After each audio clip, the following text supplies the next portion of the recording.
자, 우리 전산세무 1급 114회 기출문제 보도록 하겠습니다. 자, 1번. 다음은 유가증권에 대한 설명으로 옳지 않은 것은, 자, 우리 유가증권, 우리가 채무증권, 지분증권으로 분류할 수 있고요. 자, 채무증권, 지분증권이라고 할지라도 취득 목적이 단기 내에 우리가 매도할 의사가 있다라고 하면 우리가 단기 매매증권. 아닙니다. 난 채권을 만기까지 보유하겠다. 그럼 만기 보유증권. 둘 다 아니면 뭐가 되는 거죠? 매도 가능 증권이죠.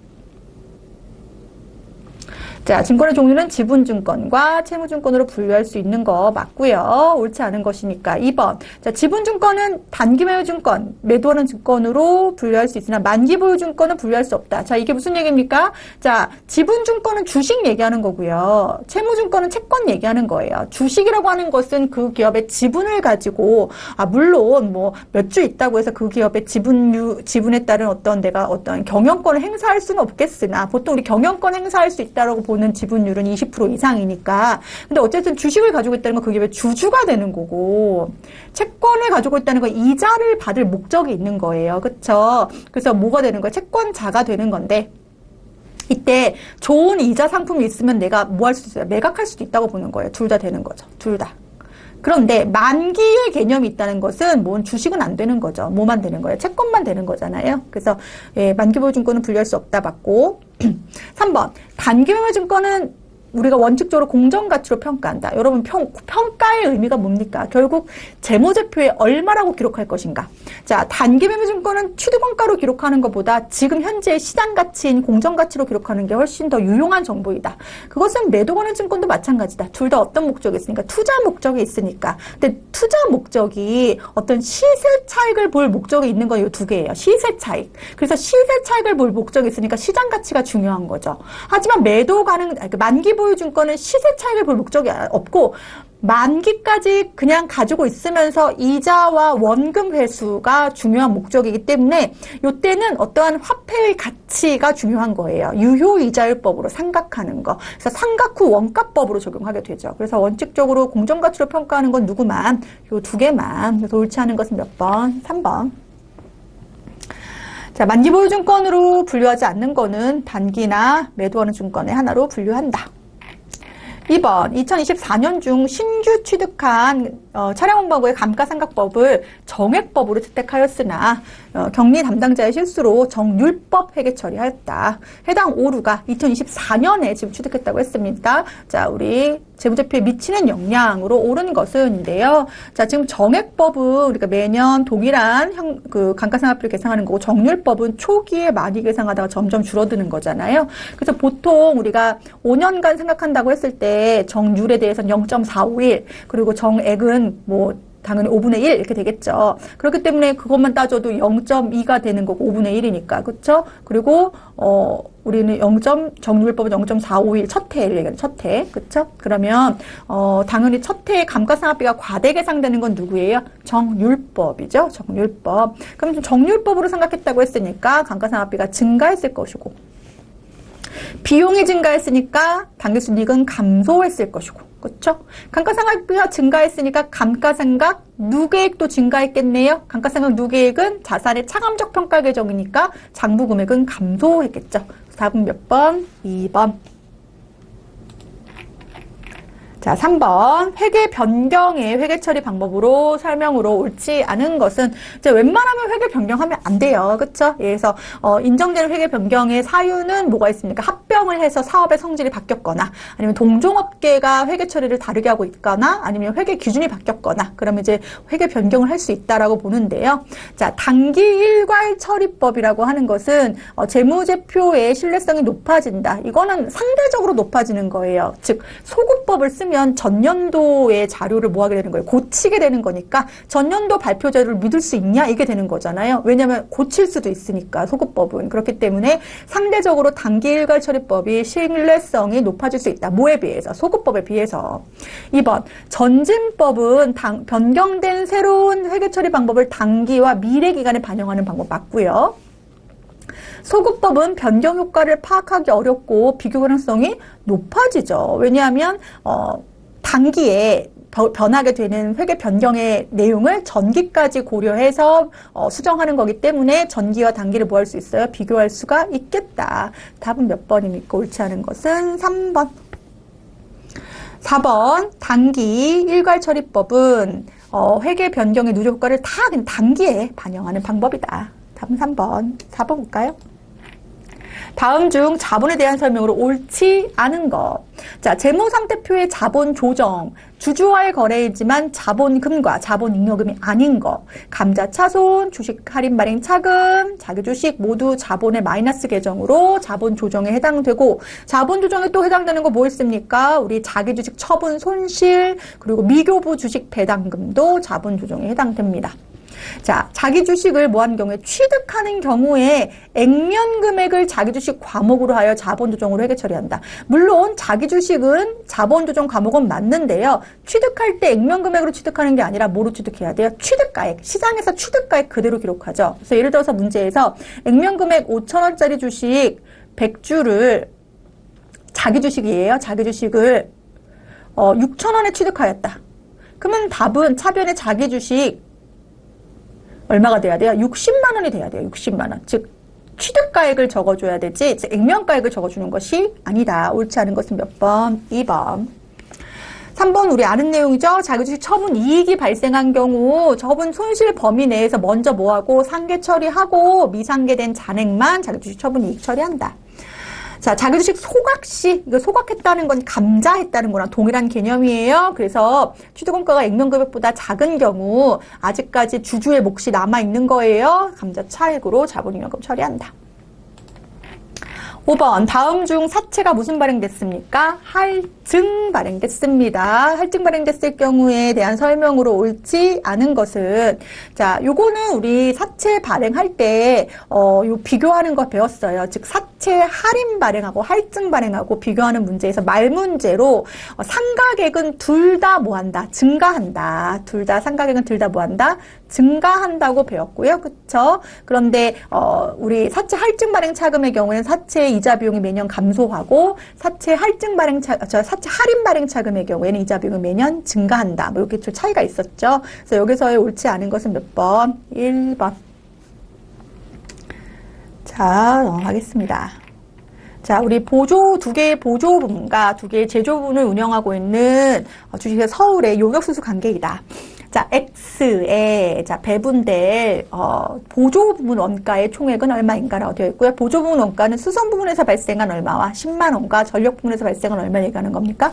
8만원 얘기하는 건데요. 자, 단계 배분법 하라고 했으니까 처음 배분하는 순서가 뭔지를 보셔야 되는데, 뭐부터? 보조 부분 중에 수선 부분부터 배분하겠다. 그럼 수선 부분은 얼마? 요 10만원 먼저 배분하겠다는 겁니다. 자, 단계 배분법 첫 단계에서는 같은 보조 부분에게도 다 배분해야 되니까, 요 10만원 배분할 때 전력 부분 얼마? 4만원 배분해야 되고, 40%니까 얘도 제조 부분 4만원, X에다가 Y에다가는 얼마? 2만원 배분하면 되죠. 그럼 얘는 배분 끝났고 이번에는 이제 전력 부분 배분할 차례인데 전력 부분 배분할 때는 누구한테는 배분하면 안 돼요? 수선 부분한테는 배분하면 안 되니까 아예 들어가 있지 않고 또 유의하셔야 될 것은 지금 8만원 배분하는 것이 아니라 지금 배분받은 얼마를 4만원을 같이 배분해야 되니까 얼마를 배분한다? 12만원을 배분한다. 따라서 지금 X부분에 배분될 금액은 12만원에 대한 몇 프로예요? 30%죠. 왜냐하면 두 개에 지금 100%라고 되어 있으니까 아예 수선 부분 고려하지 않은 수치죠. 그래서 12만원 곱하기 얼마? 30% 하면 36,000원 배분하는 거니까 여기 합산된 금액을 얘기하면 되니까 76,000원. 답은 몇 번? 4번. 자, 이번에는 다음 자료를 이용하여 직접 재료 원가의 완성품 환산량을 계산하면 몇 단인가 라고 되어 있습니다. 자, 주식회사 중부는 무슨 법? 선입선출법에 의한 종합원가 계산 제도를 채택하고 있는데요. 자, 우리가 요 문장이 그동안에 나왔던 문장하고 조금 다른 문장이에요. 지금 직접 재료의 2분의 1이라고 하니까 50%는 공정 초기에 투입되고 라고 되어 있는 거죠. 50%는 공정 초기에 투입되고 50%는 공정이 몇 프로가 진행돼야지 80%가 진행돼야지 투입된다 이 뜻이에요. 공손 발생하지 않았고 단기 물량 흐름이 다음과 같다라고 되어 있습니다. 지금 제공품에 대해서 온 거예요. 제공품. 자, 그럼 우리 뭐에 대해서만 구하면 돼요? 재료비에 대해서만 구하면 돼요. 재료비. 자, 지금 재료비에 대해서 요 멘트를 잘 보셔야 되는데, 자, 지금 보시면 재료비가 전기에, 자, 지금 우리가 단기예요, 단기. 근데 전기에 지금 재료가, 제공품이 넘어온 게 60%가 돼서 넘어왔어요. 몇 프로가 돼서? 요게 60%가 돼서 넘어왔어요. 60%? 그러면 얘부터 완성되는 게 바로 뭐예요? 선입선출법인데, 그러면 추가로 몇 프로가 완성됐겠어요? 40%가 완성됐겠죠. 추가로. 자, 그런데 여기서 중요한 포인트는 재료비가 지금 넘어올 때 전기에 100% 투입된 게 아니라 몇 프로만 투입됐어요? 2분의 1만 50%만 투입됐어요. 왜냐하면 제가 나머지는 50%는 80%가 진행된 시점에 투입되는 거기 때문에 전기에 넘어온 시점이 60%였잖아요. 그럼 추가적으로 지금 40%가 투입된 시점은 언제예요? 단기예요. 맞습니까? 그러면 무슨 얘기냐? 환산량으로 따지면 전기에 지금 400단위 중에 재료비에 투입된 게 얼마가? 200단위가 추가적으로 투입된, 200단위만, 지금 배분돼서 환산돼서 넘어온 거고, 단기에 추가적으로 80%가 되는 시점에 200에 대한 공정이 시작된 거죠. 그렇기 때문에 단기 완성품 중에, 자, 지금 기초 제공품한테 재료비 투입된 환산량은 200이 추가적으로 포함되는 거죠. 전기에서 넘어온 거는, 자, 400개 중에 50%만 투입돼서 넘어왔고, 얘가 완성된 거니까 추가적으로 얼마가 투입됐다? 50%가 단기에 투입됐다. 그래서 기초 재료비가 200이 되는 거예요. 그동안에는 직접 재료비는 공정 초기에 전량 투입되고 이렇게 문제가 나와요. 그러면 400단위에 대해서 전기에 400단위가 투입되고 단기에는 제로다라고 문제를 풀었고, 이 문제는 전기에 200이 투입됐고 단기에도 200이 투입된다. 그럼 200을 고려해라. 이 문제가 좀 다른 거죠. 자, 그리고 400단위 중에 나머지 단기 투입분 중에 얼마에 대해서는 4,600단위는 이번에 투입해서 이번에 완성한 거니까 당연히 다 되는 거고. 그럼 얘도 잘 봐야 돼요. 얘도. 자, 지금 보시면 기말 제공품은 요 5,000단위 중에 4,600개는 완성된 거고 나머지 400개는 완성되지 않은 건데, 완성되지 않은 거가 지금 완성도 보시면 30%예요. 그 얘기는 요것도 보셔야죠. 지금 30%는 공정 초기에 대한 부분에 대해서는 지금 재료의 50%가 투입됐다는 거니까 단기에 200개는 투입됐다는 거죠. 기말 제공품에 대한 몇 개는 200개. 그러면 나머지에 대한 50%는 80%가 돼야지 투입되는 거니까 또 다음 연도로 넘어가겠죠. 그래서 단기에 우리 재료비의 환산량은 얼마입니까? 5,000단위. 200 더하기 4,600 더하기 200에서 5,000단위가 되겠습니다. 넘어가겠습니다. 우리 8번. 자, 8번. 다음 중 옳은 것으로만 짝지어진 것은? 자, 1번. 공손품은 생산에 사용된 원재료로부터 남아있는 찌꺼기와 조각을 얘기한다. 이건 이제 작업폐물 얘기하는 거니까 옳지 않고. 자, 비정상 공소는 우리가 정상적인 어떤 공손으로 보지 않는다는 것은 제대로 된 작업 과정에서 발생할 수 없는 거기 때문에 영업의 비용 처리하는 거 맞고요. 정상 공소는 정상적인 생산 과정, 효율적인 생산 과정에서 발생하는 공손으로서 원가성이 있고요. 자, 정상 공소는 작업자의 부주의, 생산 계획의 미비, 이런 거는 기업에서 효율적인 환경이 아닌 거죠. 그래서 그러한 사유가 아닌 걸로 발생한 거죠. 그래서 이것은 틀린 거. 그래서 올바른 건 나다. 답은 몇 번? 2번. 자, 원가의 분류에 대한 설명으로 옳지 않은 것은, 자, 원가 행태에 따른 분류, 이거 우리 많이 했었는데, 변동비, 고정비, 준변동비, 중고정비 얘기하는 거니까 옳지 않은 것은 1번이고요.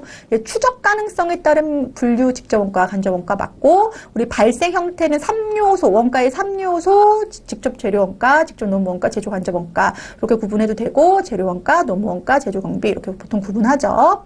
또 의사결정과 관련해서 관련원가, 우리가 해당 의사를 결정할 때 원가의 관련성에 따른 매몰 원가는 지금의 의사결정과 관련 없는 원가로서 의사결정에 고려하지 않아야 될 원가, 기회 원가는 고려해야 될 원가인데 내가 포기한 대안에 대한 최대의 이익을 얘기한다. 기회 원가까지 기억을 하시고요. 10번 다음 중 종합원가 계산의 선입선출법 및 평균법에 대한 설명으로 옳지 않은 거. 자, 종합원가 계산의 평균법과 선입선출법 중 실제 물량의 흐름에 충실한 방법은 선입선출법. 왜 그러냐면 선입선출법은 먼저 있었던 애부터 먼저 내보내겠다라는 뜻이 뭡니까? 먼저 있었던 재고부터 만들겠다는 거잖아요. 먼저 있었던 투입한 것부터 만들겠다는 거니까 당연히 이게 물량 흐름과 정확한 내용이라고 더 가까운 내용이라고 볼 수가 있겠고요. 2번 기초제공품이 없는 경우 기초제공품을 고려한다는 건 전기에서 넘어온 미완성품을 고려한다는 건데 이게 없다면 우리 아까 먼저 생산한 것부터 먼저 완성한다라고 했던 선입선출법이나 단기 투입분으로 보는 평균법이나 그 결과는 동일할 수밖에 없겠고 3번 둘 다 이 선입선출법과 평균법 모두 재료비의 투입 그리고 가공비의 투입에 대한 완성품 환산량을 계산해야 되죠. 자, 그래서 우리가 지금 같은 내용이에요. 기말제공품의 완성도가 선입선출법에만 고려 대상이 아니고 기초 제공품의 완성도가 선입선출법에서의 고려 대상이고요. 기말제공품의 완성도는 둘 다 고려 대상이 되어야 되죠. 그래서 답은 몇 번? 4번. 11번 다음 중 부가가치세법상 영세율과 면세에 대한 설명으로 옳지 않은 것은 면세 사업자라도요 우리가 영세율 적용 대상이 돼서 우리가 부가가치세 조기 환급을 받고 싶고 하면 면세 포기할 수 있죠. 그리고 영세율 적용받을 수가 있습니다. 자, 2번 영세율은 완전 면세 제도이죠. 왜냐하면 환급을 해주기 때문에. 하지만 우리가 면세는 부분 면세 제도이죠. 환급해주지 않기 때문에. 3번 영세율과 면세 모두 부가가치세법상 신고 의무가 면제됩니까? 아니요. 영세율은 과세사업자예요. 그렇기 때문에 신고 의무 무조건 있다라고 보시면 됩니다. 그렇지만 면세의 경우에는 신고 의무가 면제되면서 우리가 매입처별 세금계산서 합계표 제출할 의무가 있죠. 자, 국내 거래라고 하더라도 우리가 영세율 적용되는 경우가 있습니다. 대표적으로 영세율 세금계산서 발행되는 경우, 그 경우에는 수출 목적의 재화이기 때문에 우리 영세율 세금계산서 발행하면서 영세율 적용할 수 있다. 옳지 않은 것은 몇 번? 3번. 자, 다음 중 법인세법상 소득 처분이 나머지와 다른 것은 자, 귀속이 불분명한 증빙불비에 대한 기업업무 추진비는 무슨 처리합니까? 상여 처리해야 되고 우리가 뭐 기업업무 추진비 한도 초과라든지 이런 거는 우리가 기타 사유출 처리하죠. 자, 임원의 퇴직금 한도 초과액도 임원 상여 처리해야 되고요. 자, 주주인 직원이에요. 만약에 그냥 주주면 배당 처리하겠지만 주주이면서 직원이면 우리가 무슨 처리한다고 배웠습니까? 상여 처리한다고 배웠고. 자, 채권자 불분명 사채 이자까지는 상여 처리하는데요. 만약에 원천징수해서 세금 납부한 세액이 있으면 기타 사회 유출 처리합니다. 여기 사채 이자까지는 상여인데 원천징수 세액은 기타 사회 유출이다.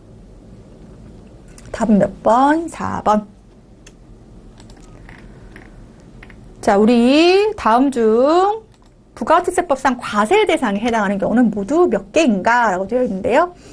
이게 이제 요즘은 너무 그 산업이 다양화되면서 특히나 이런 무형자산의 가치가 굉장히 우리가 되게 중요하게 봐야 되는 내용인데요. 지금 그래서 우리가 익숙하지가 않지만 좀 보겠습니다. 자, 온라인 게임 서비스 용역을 제공하는 사업자예요. 근데 게임 이용자한테 뭘 팔았어요? 게임 머니를 팔았어요. 그럼 온라인 게임 용역 제공하는 사업자의 어떠한 그게 과세 표준이 될 수 있다. 과세 내역이다. 자, 사업자가 점포를 임차했어요. 임차했는데 과세 사업을 영위하던 중에 점포의 임차 권리금 받고 팔았어요. 그럼 그것도 사업 중에 발생한 뭐로 보겠다? 과세 표준으로 보겠다. 자, 사업자가 공급받는 자의 해약으로 인해서 자, 재화 용역 공급 없이 손해배상금만 받았다? 이것은 실질적으로 과세 표준으로 집어넣지 않죠. 이거는 손해배상금 같은 경우에는 과세 표준에 보지 않는다. 과세 거래를 보지 않는다. 라도 좀 특이. 요즘 그 애완돌 있는 거 아세요? 예, 흙과 돌을 판매하는 경우 어디 뭐 석조 회사 같은 데서 그 매출이 되게 줄어드는데 어떤 그 직원이 아이디어를 내가지고 애완돌을 팔았는데 대박 났다고. 예, 요것도 과세라고 되는 거죠. 그래서 가나라 해서 답은 몇 번? 3번.